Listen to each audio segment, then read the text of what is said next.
আজকে আমি আমার জীবনের কষ্টের কথা আপনাদেরকে শেয়ার করবো, আপনারা শুনবা।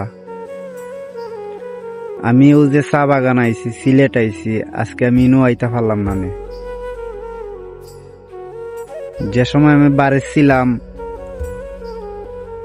কোনো কাম কাজ করতাম না, আব্বা আম্মার কাছে গাইল শুনতাম, মারতা তারা আমারে।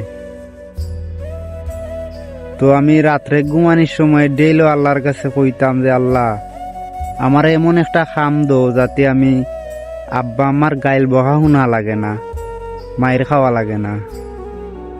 তো এইরকম মনে করো আমি 1 বছর হইব রাত্রে ঘুমানির সময় আল্লাহরে কইতাম, খাইন্দা কইতাম আল্লাহ আমার এমন একটা কাম দো আল্লাহ যাতে আমি গাইল বহা শুনা লাগে না, মায়ের খাওয়া লাগে না।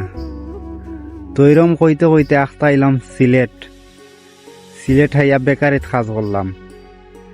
4 বছর বেকারিত কাজ করছি, বহুত কষ্ট করছি, খাম শিকার লাগি। খাম শিখছিও ইনশাল্লাহ। খাম শিকার পরে মিস্ত্রি গোষ্ঠে কাজও লাগছি। আমি প্রথম মিস্ত্রি গোষ্ঠে কাজও লাগছি 9,000 টাকা বেতন।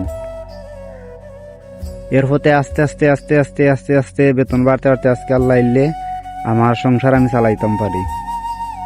তো আব্বা আম্মা আমার খুব মায়া করেন, সবে আমার খুব মায়া করেন, সব হইল আল্লাহ তালার ইচ্ছা। তো আপনারা যারা বিপদও আছেন, কাম কাজ করতে পারা না, পাইরা না, কাম কাজ শিখতে পারা না, আল্লাহরে স্মরণ করবা, ঘুমানির সময় আল্লাহরে ডাকবা, আল্লাহরে কইবা, আপনার কষ্টের কথা কইবা, ইনশাল্লাহ আল্লাহ আপনার কষ্টের কথা শুনবা। কারণ আল্লাহ ছাড়া কোনো মাবুদ নাই। আল্লাহর আতর ইশারা ছাড়া একটা গাছের পাতাও লড়ে না। সব সময় আল্লাহরে স্মরণ করবা। তারপর অন্য কাজও আছি, বহুত কষ্টে আসলাম প্রথম। আমার লগে মানুষ, আমি কাম শিখাইছি। তো কতজনও আছে আমার কাছ থেকে অন্য কামও লাগছে, আমার কতটা কুচাইছে, কত রকমের নাটাইছে আমার, কিন্তু আমি তা খাম দিছি না।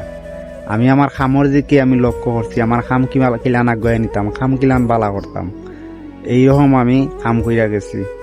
তো আপনারও মানছে কত ধরনের কতটা কইব, আপনার কাজ আপনি ঠিক রাখবা, দেখবা ইনশাল্লাহ একদিন সফলতা অর্জন করতে পারবা।